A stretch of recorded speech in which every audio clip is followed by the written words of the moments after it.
Hello students, आज मैं आप लोगों को स्टोरी ऑफ इंग्लिश बुक का second chapter English down the ages पढ़ाने वाला हूं। तो चलिए वीडियो को शुरू करते हैं। The importance and usage of the English language in our modern and globalized world creates the impression that it is the language spoken by the maximum number of people all over the world। मतलब ये हुआ कि English language का जो importance है हमारे modern और globalised world में, वो एक ऐसा इम्प्रेशन क्रिएट करता है कि ये जो लैंग्वेज है उसके बारे में हमें पता चलता है कि वर्ल्ड में सबसे ज़्यादा लोगों के द्वारा बोला जाता है। मतलब इंग्लिश जो है ये पूरे वर्ल्ड में सबसे ज़्यादा लोगों द्वारा बोला जाता है, ऐसा हमें पता चलता है। इंग्लिश को जितना इम्पोर्टेंस दिया जाता है या इसका यूज़ किया जाता है इसके आधार पे। However, it is interesting to know that Mandarin Chinese, spoken by approximately 873 million people, holds this distinction। और इसके बावजूद एक और इंटरेस्टिंग चीज़ हमें ये भी पता चलती है कि जो मंडारिन चाइनीज भाषा है वो लगभग 873 मिलियन लोगों के द्वारा बोली जाती है।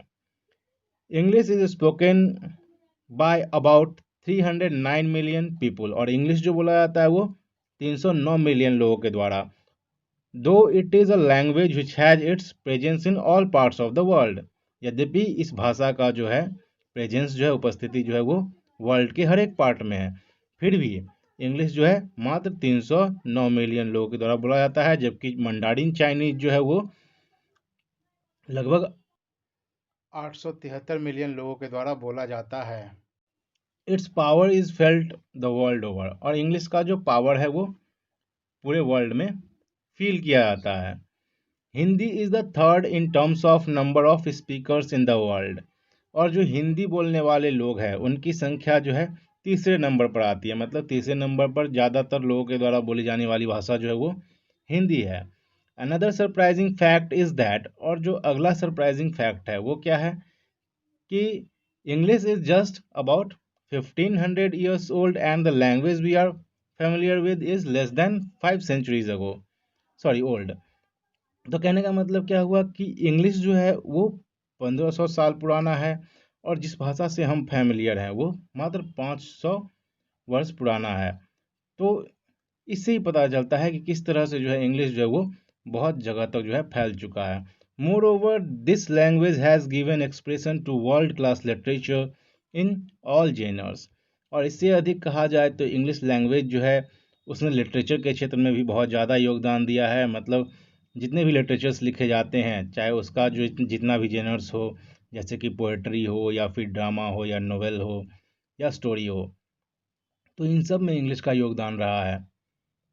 Shakespeare, Wordsworth, Milton, and many others are still considered the greatest masters of their art।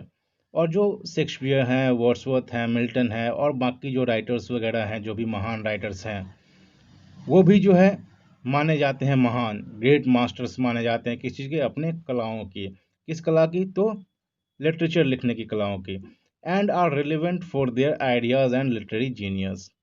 तो वही चीज़ बतलाया गया है कि वो लोग जो है एक तरह से अपने आर्ट्स के माध्यम से, अपने लिटरेरी जीनियस के माध्यम से इंग्लिश को इनरिच करते हैं। Will enable you to understand the reasons which have transformed the once humble East Midland dialect to a position of unparalleled greatness in our times। और आगे जो नीचे दिए गए जो फैक्ट्स वगैरह है उनसे आप लोगों को ये चीज़ पता चल जाएगा कि किस तरह से जो एक छोटा सा डायलेक्ट था इंग्लिश, ईस्ट मिडलैंड डायलेक्ट था। इंग्लिश क्या था? एक ईस्ट मिडलैंड डायलेक्ट था, और वो किस तरह से आज ट्रांसफॉर्म होकर के जो है एक ऐसा लैंग्वेज बन चुका है हमारे टाइम में जिसकी तुलना कोई भी लैंग्वेज नहीं कर सकती है। तो वो फैक्ट्स क्या है? तो सबसे पहले हम लोग देखेंगे periods in the history of English. तो पीरियड्स मतलब इंग्लिश जो है उसका जो इतिहास रहा है उसको अलग अलग कालक्रम में बांट दिया गया है, उसी को पीरियड्स कहा गया है। The evolution of the English language from the beginning in the Anglo-Saxon times to the modern era has been an unbroken one। और जो इंग्लिश का जो विकास होता रहा है कब से, तो एंग्लो सैक्सन टाइम से लेकर के। एंग्लो सैक्सन टाइम का मतलब क्या हुआ, जब एंग्लो सैक्सन लोग जो है वो इंग्लैंड में आए थे और वहाँ बस गए थे, तो उस समय से लेकर के जो इंग्लिश का जो डेवलपमेंट हुआ है, जो विकास हुआ है, उसके बारे में बताया गया है कि वो अनब्रोकन रहा है, मतलब उसको किसी ने तोड़ा नहीं है, रोका नहीं है बीच में। We can distinguish three main periods in the history and growth of the language in the following manner. अब यहाँ पे क्या बतलाया गया है कि वी कैन डिस्टिंग्विश, हम लोग बांट सकते हैं थ्री मेन पीरियड्स, मतलब तीन मुख्य पीरियड्स में। किसको, तो इंग्लिश के इतिहास को। ठीक है, मतलब इंग्लिश का जो ग्रोथ हुआ है या उसका जो इतिहास है उसको तीन कालखंड में बांट दिया गया है जो निम्नलिखित है, जैसे कि ओल्ड इंग्लिश पीरियड एडी 449 से 1066 तक रहा। उसके बाद मिडिल इंग्लिश आता है जो 1150 एडी से 1500 तक चला। और उसके बाद आता है मॉडर्न इंग्लिश जो कि एडी 1500 से ऑनवर्ड्स, मतलब अब तक चला आ रहा है। अब एक एक करके जो है बतलाया जाएगा इसके बारे में। तो सबसे पहले हम लोग ओल्ड इंग्लिश के बारे में देखेंगे। Throughout this period English continued to be the language of everyday speech, sorry. तो कहने का मतलब ये हुआ कि इस पीरियड में जो है इंग्लिश जो है वो लगातार जो है एवरीडे स्पीच बनना शुरू हो गया। फॉर द कॉमन मास, किसके लिए, तो आम लोगों के लिए, मतलब आम लोग जो है वो प्रतिदिन की भाषा के रूप में इंग्लिश का यूज करना वो शुरू कर दिए। The divisions made above are more for convenience. और ये जो डिवीजन किया गया है इंग्लिश के हिस्ट्री का, ओल्ड या मिडिल या मॉडर्न में, वो कन्वीनियंस के लिए, ताकि आदमी आसानी से उसको समझ सके। But it is possible to distinguish certain linguistic features in each of this periods. और हर एक पीरियड्स में जो है कुछ ना कुछ लिंग्विस्टिक, मतलब भाषा संबंधी जो है गुण रहे हैं जो विकसित हुए हैं। मतलब हर एक पीरियड में, तीनों पीरियड में कुछ ना कुछ भाषा संबंधी गुण जो है वो विकसित हुए हैं। उसके बारे में आगे बतलाया जाएगा अगले चैप्टर्स वगैरह में। The old English period is characterised by inflection. और जो ओल्ड इंग्लिश पीरियड था, ठीक है, उसके बारे में बतलाया जाता है कि उसको कैरेक्टराइज किया गया था इन्फ्लेक्शन के द्वारा। और इन्फ्लेक्शन क्या होता है, तो यह एक तरह का जो है ये मोड़ होता है, मतलब एक नयापन लाता है, मतलब ओल्ड इंग्लिश में एक नयापन आया, तो इस चीज़ से जो है ओल्ड इंग्लिश ज़्यादा जाना जाता है। Gradually, over a period of time, these inflections were found to have been leveled। और धीरे धीरे जब ये नया नया मोड़ आते गया इंग्लिश लैंग्वेज के डेवलपमेंट में, इसको अलग अलग जगह पर लेवल किया गया। और जिसके बारे में हम लोग और डिटेल में अगले चैप्टर्स, जो कि ओल्ड इंग्लिश का चैप्टर है, उसमें पढ़ेंगे कि किस तरह से इन्फ्लेक्शंस वगैरह जो है वो इंग्लिश लैंग्वेज को प्रभावित करते चले गए और उनको किस तरह से लेवलिंग किया गया, मतलब नामकरण किया गया, नाम दिया गया। English literature produce during the age was not of much significance. कि इंग्लिश लिटरेचर जो उस समय दिया गया था, ठीक है, वो उतना महत्वपूर्ण नहीं माना जाता है। As court patronage was lacking, क्योंकि उस समय जो है राजा वगैरह जो है वो समर्थन नहीं देते थे लिटरेचर को। And the age came to be known as the dark age. और इस एज को डार्क एज नाम दे दिया गया। मतलब ये हुआ कि लिटरेचर जो उस समय दिया गया, मतलब लिखा गया राइटर्स के द्वारा, वो उतना महत्वपूर्ण नहीं हुआ। कारण ये था कि राजा महाराजाओं ने जो है उसको समर्थन प्रदान नहीं किया और इस कारण से इस एज को डार्क एज कह दिया गया। अब हम लोग आगे पढ़ेंगे क्या चीज़, तो middle English. From 1150 onwards English began to emerge as a language of literature. और 1150 इस एडी से क्या हुआ, तो इंग्लिश जो है वो लैंग्वेज ऑफ लिटरेचर बन गया। मतलब लोग लिटरेचर लिखना शुरू कर दिए इंग्लिश लैंग्वेज में और ज़्यादातर लिटरेचर लिखा गया। The language was enriched. और लैंग्वेज को भी जो है इनरिच्ड किया गया, मतलब बहुत ही धनी संपन्न बनाया गया। किस चीज़ से, तो वर्ड्स से, through extensive borrowings from French and Latin. मतलब फ्रेंच और लैटिन भाषाओं से शब्दों को लिया गया और इंग्लिश भाषाओं को जो है वो रिच किया गया। Other major developments occurred. और इसके अलावे भी दो और मेजर डेवलपमेंट्स हुए। वो कौन से थे, तो one was the invention of the printing press. एक तो था कि प्रिंटिंग प्रेस का जो है वो इन्वेंशन हो गया था उस समय 1476 ईस्वी में। The other being a considerable rise in literacy, और दूसरा क्या हुआ तो लिटरेसी मतलब साक्षरता में भी वृद्धि हो गई।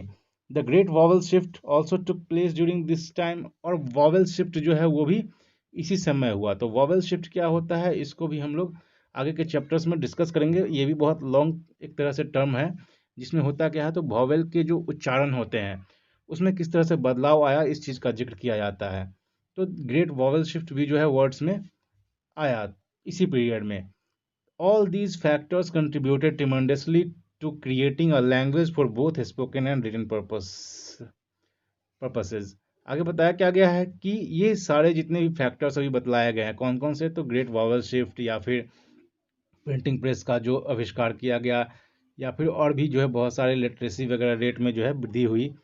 तो ये सारी चीज़ें जो है वो क्या किया तो स्पोकन और रिटन इंग्लिश को जो है वो बढ़ावा दिया इन सारी चीज़ों ने। क्योंकि जब प्रिंटिंग प्रेस का आविष्कार हो गया तो बहुत सारे लोगों के पास जो है प्रिंटेड मटेरियल्स पहुंचने लगे, और लोग जो उनको पढ़ नहीं पाते थे उन लोगों ने सोचा कि भाई पढ़ना ज़रूरी है, तो इसके लिए हमें सीखना भी होगा लैंग्वेज को। तो इस तरह से लैंग्वेज जो है आगे बढ़ता चला गया, डेवलप होता चला गया। आगे हम लोग देखेंगे मॉडर्न इंग्लिश। तो मॉडर्न इंग्लिश में क्या है, English used since AD 1500 till now is called modern English. 1500 AD से जो इंग्लिश का विकास शुरू हुआ उसको मॉडर्न इंग्लिश कहा गया। Recently this period is being sub divided into modern and new English, और हाल ही में इस पीरियड को जो है मॉडर्न इंग्लिश को जो है दो पार्ट में बांट दिया गया है, एक मॉडर्न इंग्लिश और एक न्यू इंग्लिश में। From the beginning of the modern period to the end of the 19th century English was basically the language of the British Isles. और कहा जाता है कि जो बिगनिंग था मॉडर्न पीरियड का, ठीक है, मतलब 1500 एडी के आसपास, ठीक है, तो उसको कहा जाता है कि वहाँ से 19th सेंचुरी के अंत तक इंग्लिश क्या था तो वो ब्रिटिश आइल्स की भाषा थी। मतलब ब्रिटिश जहाँ जहाँ ब्रिटिश लोग रहते थे, या फिर मान लीजिए जहाँ जहाँ उन्होंने कब्जा कर लिया था जा करके, जिस जिस देश को अपना गुलाम बनाया था, ठीक है, तो उन सब देशों की ये भाषा बन चुकी थी। With the territorial expansion of the British Empire, together with the growth of science, industry, politics, and literature, the English language enriched itself by successfully adding to its vocabulary. तो यहाँ पे क्या कहा गया है कि जैसे जैसे ब्रिटिश एम्पायर जो है वो उसका विस्तार होता चला गया, टेरिटोरियल एक्सपेंशन होते चला गया, अलग अलग जगह पे मान लीजिए ये जा कर के बस गए, और साथ साथ इनके साइंस में डेवलपमेंट हुआ, इंडस्ट्री में डेवलपमेंट हुआ, पॉलिटिक्स में डेवलपमेंट हुआ, और लिटरेचर में डेवलपमेंट हुआ। तो इसके साथ साथ क्या हुआ तो इंग्लिश भी जो है वो बढ़ता चला गया, और इसने क्या किया इंग्लिश भाषा ने तो बहुत सारी भाषाओं के शब्दों को अपने में इंक्लूड कर लिया। तो एडिंग टू इट्स वोकेबुलरी का मतलब हो गया कि अपनी शब्दावली में दूसरी भाषाओं के शब्दों को शामिल कर लिया और इसको इनरिच कर दिया। And the flavour of the countries the British had colonise, और जितने भी कंट्रीज को ब्रिटिश ने कोलोनाइज किया, उन सभी देशों के जो फ्लेवर थे भाषा के उसको भी अपने में ऐड कर लिया। 20th century the erstwhile colonies of the British Empire acquired, और 20th century में क्या हो गया तो जितने भी कॉलोनीज थे जिसको ब्रिटिश एम्पायर ने एक्वायर किया था वो फ्रीडम मतलब कि पा लिए। मतलब ब्रिटिश लोगों ने जितने भी जगह पे मतलब कि एक तरह से समझिए अपना शासन स्थापित कर लिया था, वो सारे के सारे देश जो है वो 20th सेंचुरी में आज़ाद हो गए। और उसके बाद क्या होता है तो the British left the country, तो ब्रिटिश लोग उस कंट्री को छोड़ दिए, बट इंग्लिश रिमेंड, वहाँ इंग्लिश रह ही गया। लेकिन hence new varieties of English have emerged in different parts of the world, और इसका कारण क्या हुआ तो इसका परिणाम यह हो गया कि जिस जिस देश में इंग्लैंड के लोग मतलब ब्रिटिश लोग रहे, वहाँ से उन लोगों ने मतलब कि वहाँ के लोगों को इंग्लिश सिखाया, और वहाँ से वो जब चले गए तो वहाँ इंग्लिश का एक नया ही रूप जो है वो उभर के सामने आया, जिसमें से कुछ नीचे दिए गए हैं। Some of these are American English, जैसे अमेरिका में इंग्लिश रह गया तो वो अमेरिकन इंग्लिश बन गया। इंडिया वाले जो इंग्लिश बोलते हैं उसको इंडियन इंग्लिश बोल देते हैं। कनाडा वाले जो बोलते हैं उसको कैनेडियन इंग्लिश बोल दिया गया, एट्सेट्रा। तो इस तरह से और भी बहुत सारे इंग्लिश के वैराइटीज जो है देखने को मिल रहे हैं। In simple terms the latest period in the growth and development of the English language may be called the era or period of new Englishes। और आगे क्या कहा गया है कि सिंपल टर्म्स में जो लेटेस्ट पीरियड है ग्रोथ और डेवलपमेंट का, किसका ग्रोथ एंड डेवलपमेंट तो इंग्लिश लैंग्वेज का, इसको न्यू इंग्लिश पीरियड नाम दे दिया गया है। This new terminology is enough to indicate how the language manifests itself and molds to serve the basic purpose of human communication. और यही टर्मिनोलॉजी जो है न्यू इंग्लिश, इससे ये चीज़ पता चलता है कि किस तरह से लैंग्वेज जो है वो अपने आप को मोल्ड करता है और लोगों के कम्युनिकेशन पर्पस को कंप्लीट करता है। The story of the English language is like a flowing river. English की जो स्टोरी है वो किसी बहती हुई नदी के समान है, meandering across continents, absorbing the native soil and entering the hearts of the people। क्योंकि जिस तरह से नदी बहते हुए हर एक कंटिनेंट से पार होती हुई जाती है कहीं से कहीं, उसी तरह से इंग्लिश भी जो है वो बहुत सारे कॉन्टिनेंट से होते हुए बहुत सारे जगह के जो है मतलब कि शब्दावली को अपने में शामिल करते हुए, जिस तरह से नदी जो है मिट्टियों को अपने में शामिल करते हुए आगे बढ़ती रहती है, उस तरह से लैंग्वेज, इंग्लिश लैंग्वेज ने जो है बहुत सारे देशों के भाषाओं के जो शब्द है उसको अपने में शामिल करते हुए वो आगे बढ़ता गया और साथ साथ वहाँ के लोगों के दिलों में भी बसता चला गया। No surprise therefore if the people all over the world have accorded the status of an international language to English। और इसमें कोई सरप्राइज की भी बात नहीं है कि इंग्लिश को जो है पूरे देश के लोगों ने जो है इंटरनेशनल भाषा के रूप में स्वीकार कर लिया है। In the era of globalisation English has been found suitable as the language of international communication. और ये जो ग्लोबलाइजेशन का जो इरा है उसमें इंग्लिश जो है वो सुटेबल पाया गया है किस चीज़ के लिए, तो इंटरनेशनल कम्युनिकेशन के रूप में। It has also equipped itself to serve as the language of the present cyber age। और इसने अपने आप को, इंग्लिश भाषा ने अपने आप को इस तरह से बना लिया है कि आज के प्रेजेंट साइबर एज में मतलब कंप्यूटर की जो भाषा जो है ये बन चुका है। In the next few pages we will discuss the characteristics of the English language. तो इंग्लिश लैंग्वेज का जो कैरेक्टरिस्टिक्स है उसको हम लोग अगले चैप्टर्स में पढ़ेंगे, जानेंगे, which have contributed to its growth and development. तो उन सारी चीज़ों के बारे में, उन सारे गुणों के बारे में जानकारी हासिल करेंगे जिसने इंग्लिश को एक तरह से ग्रोथ दिया और डेवलपमेंट दिया। अगर आप लोगों को वीडियो पसंद आई है तो इसको लाइक और चैनल को सब्सक्राइब कर दें।